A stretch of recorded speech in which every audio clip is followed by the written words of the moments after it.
Well, hey everybody, it's Farmer Dale coming to you from our grow room that we are constantly trying to set up, and we are purchasing more and more stuff to be a little bit more efficient in our grow room. So this is one of the things that we started.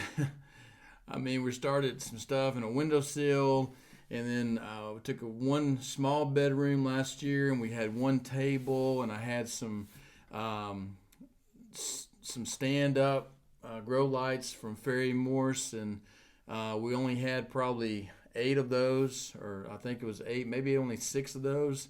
I was very limited in how much I could actually start inside because we don't have a greenhouse outside. Now that is a dream to be able to do a greenhouse outside, to be able to start more plants and start them more efficiently maybe.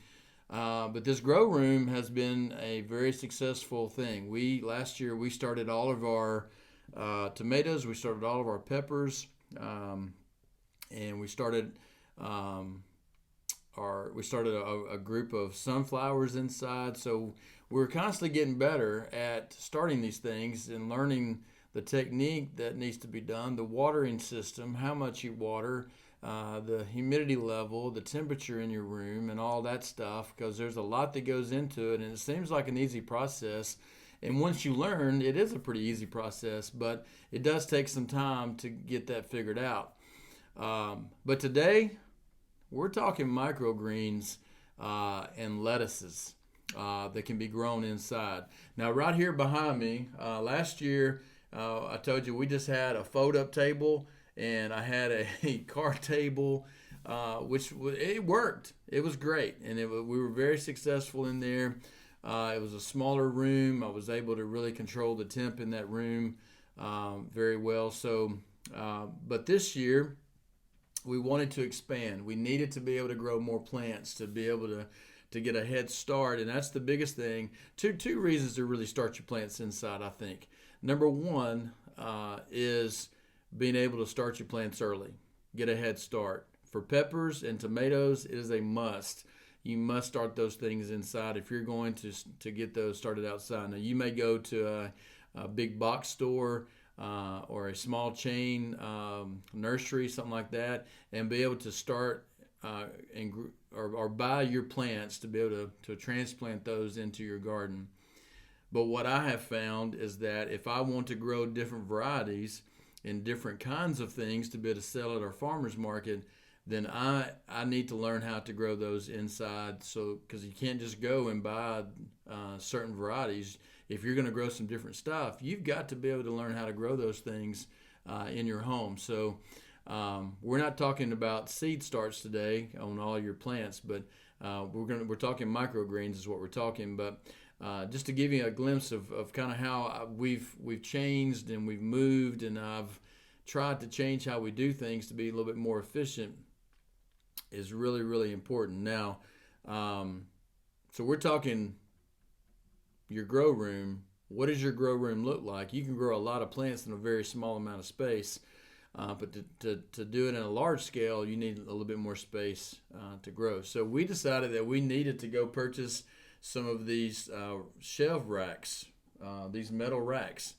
Now these are 4 foot wide. We have a couple over here on this side that are 2 foot wide, but we've got 4 of these that we can set up to grow a lot of plants under grow lights in a very efficient way. So we were looking at these, and boy, these things are expensive. If you go purchase these, we're talking hundreds of dollars to be able to purchase something that's really, really good, something that's going to last and be efficient for you. I like these because they're metal and you can loop things to them. On these 4 foot racks, we can put 4 trays on one shelf, so it works really, really well. Now, so we can do that, and that's very efficient for us. So I was lucky. I had a friend who was starting a restaurant, and they were redoing an old restaurant, and they had these old shelves that they were going to get rid of, and I'm like, hey, I would purchase those in a heartbeat. So he sold me it's a 1, 2, 3, 4, 5, 6 different shelves four 4-footers and two 2-footers, and they reach all the way to our ceiling. We actually have 10-foot ceilings in here, but they were actually really hard to get into this room. But we made it work, and we made it fit. So let's talk microgreens. Like I told you on a previous video, we buy our microgreens from a place called True Leaf Market. They've been very efficient. It only takes, you make your order, and you're talking 4 or 5 days, you've got your seeds. But to be able to grow microgreens, you got to make sure that you have enough seeds, because we're talking an every 7 to 14 day cycle. You've got to continue growing them if you're going to continue that process. Now, this is the first time I've done this, and that is grow lettuce inside. Now, let me show you what we purchased. And these are from Bootstrap Farm, but I think we bought these on the True Leaf Market website.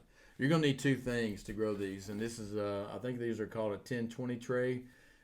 These are very shallow. They're not very deep. It's not going to take a lot of medium, what we call soil, to grow. So you can do these very inefficient and not take a lot of soil or cocoa coir or whatever you're going to use to grow your microgreens. But you need a bottom watering pan. It's very important because you're going to be watering from the bottom. So that's going to be really important. And then you need a insert tray that has holes. You can see the light going through those holes because these fit inside of each other. So you'll put your soil into the tray that has the holes, okay? And then you'll end up setting these inside of your bottom watering tray to have a good system. So that's what we've done here. Now, we've never done this before, and this is a baby lettuce mix. This is only about 7 days of growth. We planted these last week, so these take about 30 days or so to mature, and we should get several cuttings off of this. But I'm looking forward to this because I can grow my lettuce inside. We can package it for our farmers market and give people a very, very good controlled salad. Now, you can buy this in the grocery store and buy it actually pretty cheap. But to actually get different varieties of lettuce and to get a mixture of lettuce and to know that it's homegrown, that it's pesticide free, that's really important too. That it's safe for your family. This is really important. No E. coli, any type of diseases. This is really good. So I'm looking forward to finishing up that. I just poured out water because I got water in the bottom of that. So there we go. Sometimes you make a mess. We tried some spinach. I've got, I don't know if that's actually looking good or not, but that's some spinach that's growing there. Now, in this one right here, it's very hard to see because it takes a good little while to grow. But you can see that I've got some oregano growing there. I don't know if I did it exactly the way it needed to be done, but that's some oregano. So you can get some oregano. We're going to start some cilantro because that's a big-time seller at the farmer's market. A lot of people love cilantro for all their different types of things that they cook, and they spice it up with cilantro. So now up here above, I've got 4 trays, and I've got 4 trays of different microgreens. And what I've learned about microgreens is that people do a lot of different things with them. They garnish on type of really good or nice restaurants garnish those on top of their meals. A lot of nutrition shops, they use these in their juicing. So different types of things that are going on. Now this right here is a salad mix right here. They're going to end up turning a little purple, and that's a pretty good stand of those. So those are looking really good. That's just a salad mix. This is right here is probably one of my favorites, and this is the broccoli. You would be amazed how close this tastes to an actual clover of broccoli. But that's the broccoli right there. And these were planted on the 19th of December. So we've only been here for about a week. And these, like I said, and this right here is arugula. You got arugula right here, which is really, really awesome. And then one that's very, very spicy. that we found, and this is our best stand right here, and this is radish. It tastes unbelievable, just like a radish. You pinch them off, and I'll show you what you got to do with that. I'm going to pinch some off here in just a little bit of a bunch. So you bunch it off, and then you can dice it up. You can put these on sandwiches. You can put these in a normal salad. That'd be really good too. So you can mix these into your salads to get different flavors. But that is radishes right there. So I'm gonna go ahead and taste one of these on camera and see what they taste like here. Pretty spicy. I'm gonna take a drink. That's a very good taste. And then we've got some peas growing over here. I'm not going to show you those because they're not quite ready to show you yet, but I've got those over on some other grow lights. Now, so we're going to continue growing microgreens. We're going to grow salad mixes inside, and we'll be able to sell those at the market also. It's a learning process. It's learning how to make sure you have the right temperatures in your room, the right humidity, the right watering process. It's a lot of different things. I'm going to take a drink right here if y'all don't mind. Hang on a second. Ooh, that's a little spicy right there on that radish. But anyway, good stuff. If you love fresh vegetables, we're going to take care of y'all this year. I hope you try some microgreens though.